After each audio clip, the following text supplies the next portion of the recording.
श्राद्ध पक्ष के 16 दिन नियम से धारण करो। हे पितृदेव, मैं आपको वर देता हूं, श्राद्ध पक्ष के 16 दिन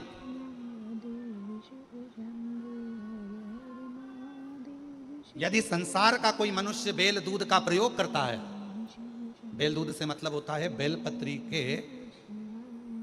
के ये मध्य भाग जो होता है, बेलपत्री की जो नीचे की 2 पत्तियां जो होती है, ये 2 पत्तियां जो बेलपत्री की होती है, इस बेलपत्री की दोनों पत्तियों को शिवलिंग पर जब आप रखते हैं, शिवलिंग पर रखने के बाद में आपके हाथ में जो कटोरी में दूध है, वो दूध इन दोनों पत्तियों पर, ये पितरों के भाव से, पितृ पित्राणी के भाव से, आप दोनों पत्तियों पर बेल दूध को अगर समर्पित कर रहे हैं, बेलपत्र समर्पित करने के बाद थोड़ी सी कटोरी में अगर गौमाता का दूध है और ये दोनों पत्तियों पर अगर आप अपने गोत्र से दूध चढ़ा रहे हैं, तो संसार में ऐसा कोई व्यक्ति नहीं है जिसके ऊपर पितृदोष लग जाए, पितृदोष समाप्त होकर ही रहता है। शिवलिंग पर बेलपत्र चढ़ाई, बेलपत्र चढ़ाकर ये नीचे की जो पत्ती है, आपका जो दूध का भाग है, वो 2 पत्ती पर चढ़ना चाहिए, तीसरी पत्ती पर जल का भाग आता है, 2 पत्ती पर आपका दूध का भाग रहे। और जब बेल दूध का प्रयोग आप करते हैं और दूध बाबा को 16 दिन श्राद्ध के, अगर कोई कह दे कि आपके घर में पितृदोष है, ये दोष है, वो दोष है, सारे दोष आपके यहाँ लग गए हैं, और आपके यहाँ ये 4 लक्षण अगर पितृदोष के दिख रहे हैं जो पहले कथा में वर्णित किए, अगर ये लक्षण दिख रहे हैं, तो श्राद्ध पक्ष के 16 दिन पहले दिन से ही आप चालू हो जाओ। बेलपत्री शिव जी को चढ़ाया, कटोरी में या चम्मच में 2 बूंद का भी अगर दूध लेकर गए हो, थोड़ा सा भी, बस 2 पत्ती पर आपने दूध समर्पित करा और 1 लोटा जल जो तीसरे नंबर की पत्ती है उस पर समर्पित करा। आपको 16 दिन करने के बाद आपको खुद अनुभव होगा 17वें और 18वें दिन से कि मेरे घर में ऐसा लग रहा है कि सब शांति है और कोई किसी से चिढ़कर बात नहीं कर रहा, लक्ष्मी की वृद्धि अपने आप होना प्रारंभ, कैसा भी। और यहां तक शिव महापुराण की कथा कहती है, किसी की फैक्ट्री बंद हो गई, किसी की दुकान बंद हो गई, चलते चलते अगर किसी का व्यापार बंद हो गया, 4 दिन चल रहा था, बहुत अच्छा चला, उसके बाद एकदम डाउन आ गया, कोई प्रशासनिक कार्रवाई हो गई, कोई अदालती कार्रवाई हो गई, कोई परेशानी सामने आकर खड़ी हो गई है, तो भी अगर प्रति 16 दिन तक लगातार शंकर भगवान के शिवलिंग पर बेल दूध का प्रयोग किया गया है, तो आप 17वें दिन से अंदाजा लगा लेंगे कि आपका धीरे धीरे धीरे धीरे धीरे धीरे जो फैक्ट्री बंद सी थी वो ऊर्जावान हो गई है, चलना प्रारंभ हो गई। बेल दूध का इतना प्रभाव पड़ता है, इतना बेल दूध का इतना मान।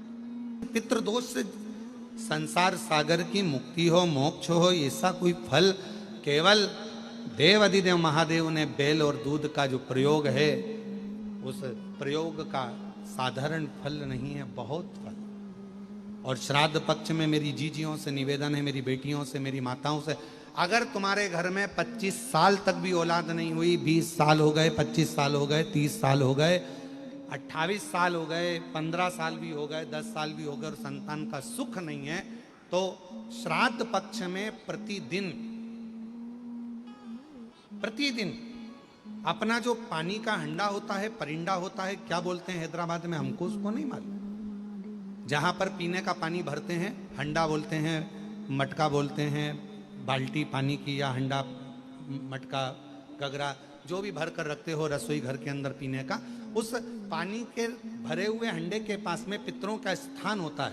वो पितरों के स्थान के पास में कटोरी में थोड़ा सा दूध रखिए, एक बेलपत्र रखिए, और वो बेलपत्र और दूध को आप प्रतिदिन 16 दिन तक लगातार शिव जी को रोज रखो, रोज समर्पित करना प्रारंभ करो। बस बेलपत्र शिवलिंग के ऊपर और दूध जहां अशोक सुंदरी का स्थान है, आपको मालूम होगा, जरा ध्यान देंगे, ये शिवलिंग, ये जलाधारी, ये भगवान शंकर का शिवलिंग है, ये जलाधारी है, माता पार्वती जी का हस्त कमल, और सामने जो चरण है जहां से पानी बहता है, राइट भाग गणेश जी का, लेफ्ट भाग कार्तिकेय जी का, बीच में एक मोटी सी लाइन होती है जिसको अशोक सुंदरी कहा जाता है। शंकर भगवान की 6 बेटियां हैं, 6 बेटियों में शंकर जी के ऊपर जो कलश रखा होता है, उसमें से जो बूंद बूंद पानी गिरता है, वो कलश 5 बेटियों का स्थान होता है, जया, विषहरा, शामली बारी, दौतली और देव। ये शिव जी की 5 लड़कियां ऊपर और एक बेटी अशोक सुंदरी, सामने जो मोटी सी लाइन होती है जहां से शिव जी पे चढ़ा हुआ पानी गिरता है, उसके बीच में जो लाइन होती है वो अशोक सुंदरी का स्थान। तो जिसके यहां संतान का यदि सुख नहीं है तो 16 दिन एक प्रयास करें। तुम रुकेश्वर महादेव का नाम लेकर, तुम रुकेश्वर महादेव का नाम लेकर शंकर जी के ऊपर तो चढ़ाएं बेलपत्र, जो तुमने परिंदे के पास, हंडे के पास रात्रि को रखा है। 16 दिन के रोज एक बार रखो और रोज एक बार चढ़ाओ। रखा, वो दूध को अशोक सुंदरी के स्थान पर समर्पित करना है और बेलपत्र को शिवलिंग पर समर्पित करना है। 16 दिन कर कर देखिए, उसके 3 महीने के अंदर देवाधिदेव महादेव की कृपा से गर्भ जरूर ठहरेगा, शिव की कृपा जरूर, शंकर की करुणा जरूर, गर्भ अवश्य ठहरेगा। पर नाम स्मरण रखना है। कौन से महादेव? जम के बोलो जरा, तुम रुकेश्वर महादेव। फिर से बोलिए, तुम रुकेश्वर महादेव। संसार में रहने वाला मानव, दुनिया के कई लोग उनसे कहेंगे कि इनको पितृदोष लग गया, दुनिया के कई लोग कहेंगे इनको पितरों का दोष लगा हुआ है, पितृदोष लगा हुआ है, पितरों का दोष लगा हुआ है, पितृदोष लगा हुआ है। पर वो पितृदोष लगता क्यों?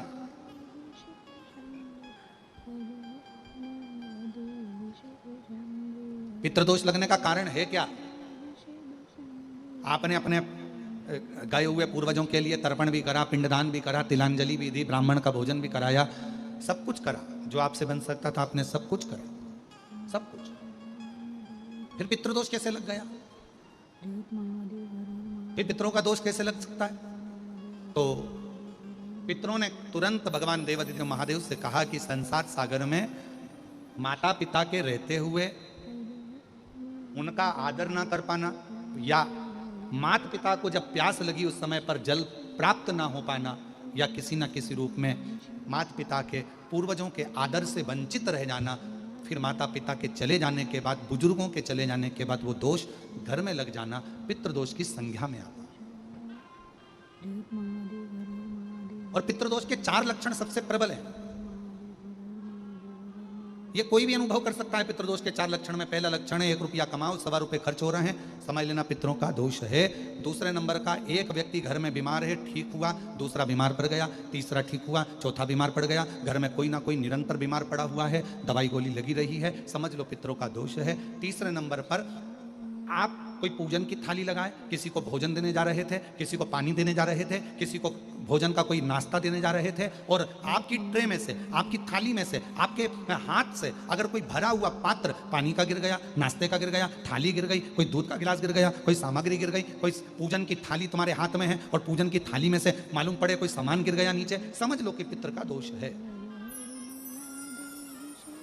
और चौथे नंबर पर पितरों का दोष का वर्णन किया गया। घर में जितने सदस्य रह रहे हैं, अगर वो किसी न किसी रूप में एक दूसरे पर चिढ़कर बोल रहे हैं, क्रोध कर कर बोल रहे हैं। प्रश्न बहुत छोटा सा है, पत्नी ने कुछ कहा, उसका उत्तर पति ने चिढ़कर दिया, पति ने कुछ कहा, पत्नी ने चिढ़कर उत्तर दिया, बच्चों ने कुछ कहा, माँ बाप ने चिढ़कर उत्तर दिया, माँ बाप कुछ बोले, बच्चे चिढ़कर उत्तर दिए, समझ लेना कि कहीं ना कहीं पितरों का दोष। तो भगवान पितृदेव ने अपने दामाद से, भगवान देवाधिदेव महादेव से कहा कि संसार सागर में हो सकता है कि संसार सागर में मनुष्य रहता है, मानव रहता है, और उससे गलतियां हो जाती है। तो पितृदोष अगर संसार के लोगों को लगे तो हमारा एक निवेदन है, आप जाते जाते वर दीजिए कि ये पितरों की शांति आपकी आराधना से पूर्ण हो जाए, बस इतना वर दे दीजिए। उन्होंने हाथ जोड़कर कहा, भगवान देवाधिदेव महादेव भगवान शिव जी से प्रार्थना करी, निवेदन किया।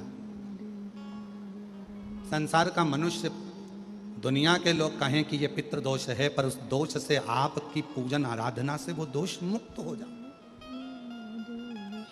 दोष श्राद्ध पक्ष के 16 दिन नियम से धारण करो। ब्राह्मण को भोजन नहीं करा पा रहे हैं, मान लो आप गौ माता को रोटी नहीं दे पा रहे हैं, स्वान को भोजन नहीं दे पा रहे, कौवे को भोजन नहीं दे पा रहे हो, और मान लो गया ब्रह्म कपाली या कहीं पिंडदान नहीं कर पा रहे हो, तिलांजलि तर्पण नहीं कर पा रहे हो, तो एक काम जरूर करना, जल के पात्र में 2 बूंद गंगा जल डालना, और वो गंगा जल शंकर को रोज 16 दिन तक चढ़ाइए, पितृदोष समाप्त हो जाए। जब ज्यादा घर में पितृदोष हो ना, ऐसा लगे कि पितृदोष बहुत ज्यादा है, 1 रुपये कमा रहे हैं, 1.25 रुपये खर्च हो रहा है, हाथ में पैसा नहीं टिक रहा, दुकान 4 दिन अच्छी चल रही है, फिर व्यापार डाउन हो जाता है।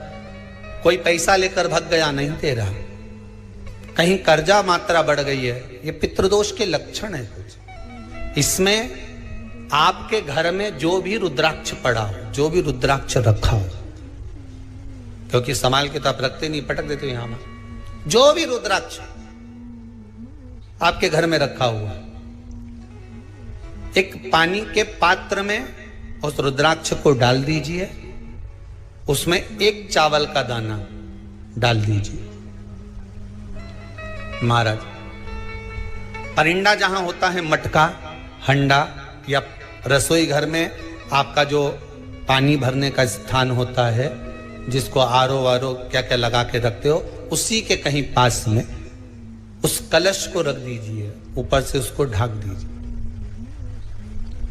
शाम के समय, सुबह रखा 10 बजे से 12 बजे के बीच में, शाम के समय प्रदोष काल में भगवान शंकर का नाम स्मरण कर कर, ओम नमः शिवाय बोलकर, श्री शिवाय नमस्तुभ्यम बोलकर, या महामृत्युंजय मंत्र का स्मरण कर कर, या गायत्री मंत्र का स्मरण कर कर, जो मंत्र आपकी बुद्धि में, विवेक में समाहित हो, उस मंत्र का नाम लेकर राम कृष्ण हरि जो बोल सकते हो, एक घी का दिया अवश्य प्रज्वलित करें, लंबी बाती का। कौन सी बाती का? फूल बत्ती का नहीं, गोल बत्ती का नहीं, लंबी बाती का लगा। बत्ती का मुख दक्षिण की ओर, कहां पर होना चाहिए? दक्षिण की ओर, ना पूरब, ना पश्चिम, ना उत्तर। बत्ती का मुख कहां हो? दक्षिण की ओर। जैसे श्राद्ध पक्ष में ब्राह्मण को जब भोजन कराते हैं तो ब्राह्मण का मुख श्राद्ध पक्ष के भोजन कराते समय अगर पूरब, पश्चिम और उत्तर का होता है तो श्राद्ध के भोजन का फल नहीं मिलता। उसका मुख दक्षिण का होता है तो हमारे घर के जितने भी पितर उस तिथि में गए होते हैं, सबको उसका भाग मिल जाता है और पितृदोष समाप्त हो जाता है। इसलिए ब्राह्मण का मुख श्राद्ध पक्ष में भोजन कराते समय दक्षिण का होना चाहिए।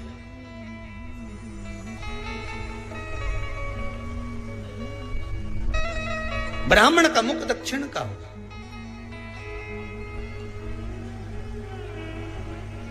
यहां तक शास्त्र कहता है, महाराज अगर गौ माता को श्राद्ध पक्ष में अगर भोजन दे रहे हो तो गाय का मुख अगर दक्षिण का है, गाय का, आपका मुख भले उत्तर का हो, गाय का मुख दक्षिण का हो, आपका मुख भले पूरा पश्चिम नहीं का, गाय का मुख अगर दक्षिण में है, अगर आपने दक्षिण में गाय को खड़ी कर रखा है और दक्षिण में उसका मुख और आप भोजन दे रहे हो, तो शास्त्र कहता है कि किसी पिंड की जरूरत नहीं पड़ती, गाय स्वतः कल्याण कर देती है, गौ माता स्वतः कल्याण कर,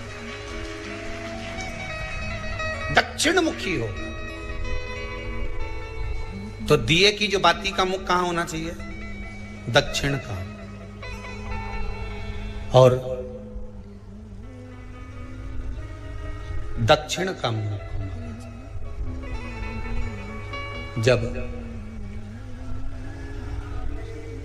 जब दक्षिण का मुख हो, दक्षिण की ओर बाती हो महाराज, तब दक्षिण की बाती जलाने के बाद में भगवान से वहीं पर प्रार्थना करें।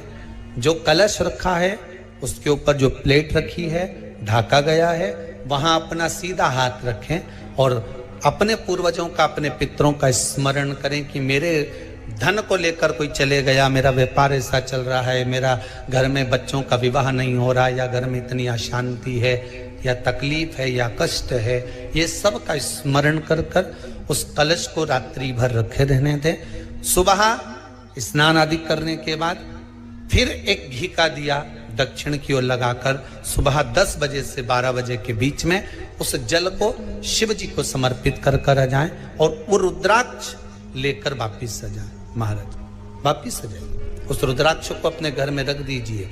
वर्ष भर वो रुद्राक्ष आपको कभी बीमारी से नहीं घिरने देगा, कभी किसी जगह खड्डे में नहीं जाने देगा, वो उन्नति की ओर ही बढ़ाएगा। भले कोई भी रुद्राक्ष हो, 1 मुखी से लेकर 14 मुखी, 20 मुखी, 18 मुखी, जो रुद्राक्ष आपके पास में, आप तो उसका स्मरण करिए,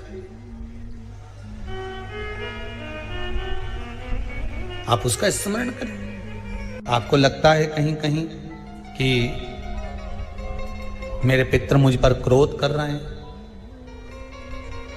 आपको कभी कभी लगे कि मेरे ऊपर पितृ दोष लगा हुआ है, या पितरों का श्राप लगा हुआ है, या हमारे यहाँ पर लोग अधोगति में ज्यादा मर जाते हैं, हमारे यहाँ ये काम ज्यादा हो जाता है, तो निवेदन है, श्राद्ध पक्ष चल रहा है, प्रयास करिएगा। एक चावल की कटोरी में, कटोरी के अंदर थोड़ा सा चावल रख लीजिए कच्चा। उस चावल की कटोरी में एक बेलपत्र, थोड़ी सी दुर्वा बांधकर पानी का मटका, परिंडा या जहां अपना रसोई घर में जल रखते हो, उस कटोरी को वहां पर 2 दिन 3 दिन तक रख दो। वैसे तो 16 दिन रखो ज्यादा अच्छा था, पर जो दिन अपने को मालूम है 2-3 दिन उसको रख दीजिए। घी का दिया लगाइए। 3 दिन के बाद में उस दुर्वा को, उस बेलपत्र को शिव बाबा को समर्पित कर दो। चावल पूरे घर में घुमाने के बाद चिड़िया को या नदी में या किसी जीव को प्रदान कर दो। महाराज, पितृदोष के निवारण का सुंदर तरीका। कल आपको वो काम नहीं हो रहा है, बहुत दिनों से आप प्रयास कर रहे हो और काम अटका पड़ा हुआ है, तो प्रयास करना। जल के पात्र में थोड़ा सा शहद, गंगा जल उसमें डालकर, ये जो श्राद्ध पक्ष चल रहा है, जिस समय पर, जिस श्राद्ध पक्ष के अंतर्गत, श्राद्ध पक्ष में एक पात्र में जल लेकर उसमें थोड़ा सा शहद, गंगा जल डालकर भगवान शंकर को कुंदकेश्वर महादेव के नाम से, कौन से महादेव? कुंदकेश्वर, क्योंकि विदल और उत्पल, इन दोनों असुरों ने, राक्षसों ने जब बहुत उपद्रव मचाया, अब ठीक है, जब बहुत उपद्रव मचाया, तब माता जगतजननी के कहने पर कुंदुक का प्रहार कर कर इन दोनों राक्षसों का संहार करा था। तो शिवजी का नाम कुंदकेश्वर पड़ गया था। क्या नाम पड़ा था? कुंदकेश्वर। कहते हैं बहुत बांधाओं में जब व्यक्ति पड़ जाता है, बहुत बांधाओं में जब व्यक्ति चला जाता है, कुछ ना कुछ समस्याओं में जब व्यक्ति फंसा रहता है, पड़ा रहता है, तो कुंदकेश्वर महादेव का स्मरण करना चाहिए। एक प्रयास और करना, छोटा सा प्रैक्टिकल करने में क्या जाता है। दुकान पर ग्राहक नहीं आ रहे ना, आधा घंटा हो गया, कोई ग्राहक नजर नहीं आया, फालतू बैठे हो ना दुकान पर, जब ग्राहक नहीं आता तो फ्री हो, तो एक काम करो, कोई भी जरा सा हाथ में पानी लेकर कुंदकेश्वर महादेव के नाम से 51 बार, 21 बार बोलकर, 11 बार बोलकर वो पानी को दरवाजे पे छींट दो। आधा घंटा, ज्यादा से ज्यादा 20 मिनट, आधा घंटा 30 मिनट नहीं लगेंगे और ग्राहक प्रवेश करना प्रारंभ करें। प्रैक्टिकल करने में क्या जाए। अब ई में कहीं घटा तुम्हारा कि पानी घट गया, कि बोलने से, कुंदकेश्वर महादेव का नाम लेने से जीवान घट गई, कुछ घटा? फायदा तो तुम्हारा ही हुआ। कुंदकेश्वर का नाम, कोई काम अटक रहा है, शहद जल के पात्र में डालिए और थोड़ा सा गंगा जल डालकर इसी श्राद्ध पक्ष में किसी भी दिन जब तुम्हारा मन पड़े तब शंकर जी को समर्पित कर और साथ में 1 लोटा पानी, 1 कलश जल का अलग से लेकर जाओ। जब शहद का जल शंकर जी को समर्पित कर दो, उसके बाद सादा जल शंकर जी को अवश्य समर्पित करके। शहद का जल बांधाओं को हर लेता है, बांधा को हरता है। हम तो कई बार बच्चों से कहते हैं, अगर कोई बच्चा कंपटीशन एग्जाम में बैठ रहा है, इंटरव्यू दे रहा है, या कोई एग्जाम में नहीं निकल रहा है, तो प्रयास करना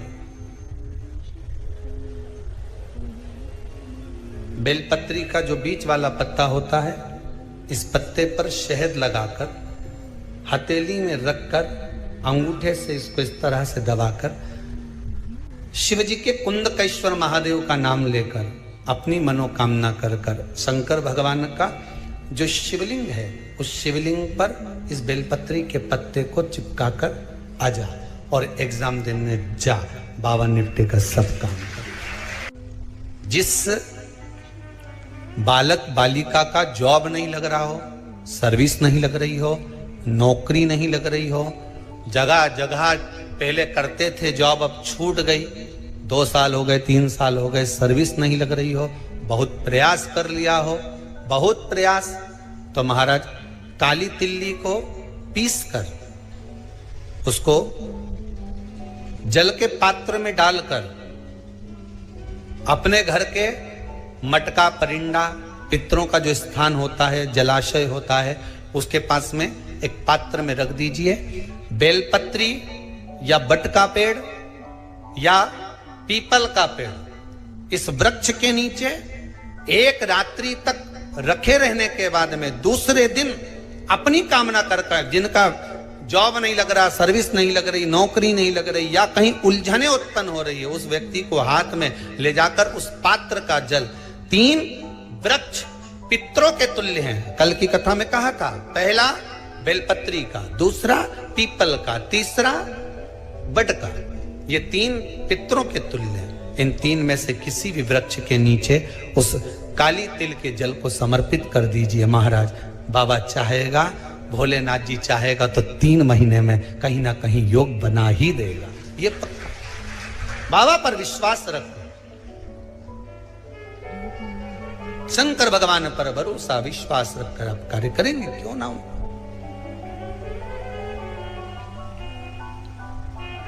श्राद्ध पक्ष में महाराज पीपल के पेड़ के नीचे मात्र काली तिल्ली का पानी ही डाल देने से पितृदोष का निवारण हो जाता है।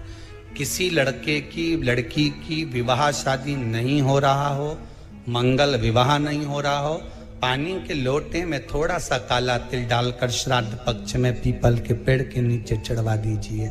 महाराज पितरों की शांति होती है, घर में मंगल कार्य होता है, मंगल कार्य हो जाता है,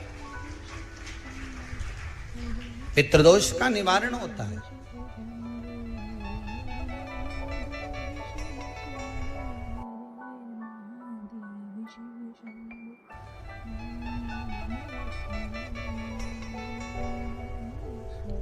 बहुत रोग घिर गया, ऐसा लग रहा है कि बहुत बड़ी बीमारी शरीर में आ गई है, वो मिट नहीं रही, बीमारी बहुत बड़ी है, नहीं जा रही।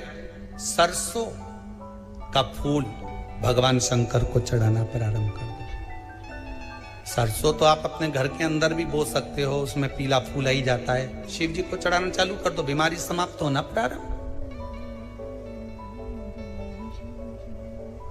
शिव को समर्पित किया गया एक एक भाग, एक एक भाग। महाराज लगे ऐसा कि घर में शांति नहीं है, सुख लक्ष्मी तो है, परिवार भी छोटा है पर शांति नहीं। जब देखो जब किसी ना किसी का मुंह चलता रहे, क्रोध में बोलते रहें, शब्दों के तीर चलते रहें, शांति नहीं है। प्रयास करिए श्राद्ध पक्ष में जिस समय पर ब्राह्मण को भोजन करने के लिए बिठाएं, या श्राद्ध पक्ष के अंतर्गत ब्राह्मण जब घर में भोजन ग्रहण कर रहा हो, उस समय पर थोड़ा सा कोई सुगंधित पदार्थ, इत्र आदि पानी के मटके के पास, परिंडे के पास में, जलाशय के पास में, उस इत्र को थोड़ा सा कोई रुई में रखकर छोड़ दीजिए। घर में कभी क्लेश नहीं हो सकता, शांत का माहौल हो जाए। पितृपक्ष में किया जाए, पितृपक्ष। और एक बात और अच्छे से ध्यान रखिएगा, आप ब्राह्मण को भोजन कराएं ना कराएं, आपने धूप छोड़ी ना छोड़ी वो पता नहीं, गाय को रोटी दी ना दी, स्वान को भोजन दिया ना दिया, कौवे को भोजन दिया ना दिया, चलेगा। पर जिस दिन अमावस्या के दिन पितृपक्ष समाप्त हो, उस दिन प्रदोष काल में, प्रदोष के समय पर, प्रदोष काल में शाम के समय पर जाकर किसी भी नदी, तालाब, बावड़ी, कुआं, कहीं ना कहीं जो आपके पास में हो, वहां पर एक घी का दिया, बत्ती का मुंह दक्षिण की ओर कर कर अवश्य जला कर जाना। सारे पितृदोष समाप्त हो जाएगा, सारा पितृदोष समाप्त। अमावस्या के दिन किसी भी जलाशय के पास में, नदी, तालाब, बावड़ी, कुआं, जो आपके शहर में, आपके गांव में, आपके नगर में हो, वहां जाकर लगा दे। अगर नदी, तालाब, बावड़ी, कुआं नहीं है तो पीपल का वृक्ष हो या बेलपत्री का वृक्ष हो या बट का वृक्ष हो, उसके नीचे लगा दो प्रदोष काल में। पर अमावस्या के दिन लगाएं जरूर। क्यों? क्योंकि अमावस्या 16 दिन तक पितृ मृत्यु लोक में आने के बाद में भोजन ग्रहण करते हैं। अमावस्या के दिन पितृ शाम के समय प्रदोष काल में शंकर भगवान का नाम जाप कर कर नदी, तालाब, बावड़ी पर पानी पीने जाते हैं। वहां से जल का आचमन कर कर पितृ अपने लोक को चले जाते हैं प्रदोष काल के समय पर। इसलिए प्रदोष काल में जलाशय के पास में, बावड़ी, कुआं, नदी, तालाब के किनारे पर दिया लगाया जाता है दक्षिण की ओर मुख कर कर बत्ती का। तो पितृ आशीर्वाद देते हुए जाते हैं कि फलो फूलो, आगे बढ़ो, उन्नति करो, तरक्की करो। ये पितरों का आशीर्वाद रहता है, पितरों का वर रहता है। आप देंगे उसको मिलेगा, कुछ करा ना करा। फिर अमावस्या के दिन, जिस दिन पितृपक्ष समाप्त हो, उस दिन दिया दक्षिण की ओर बाती का मुख कर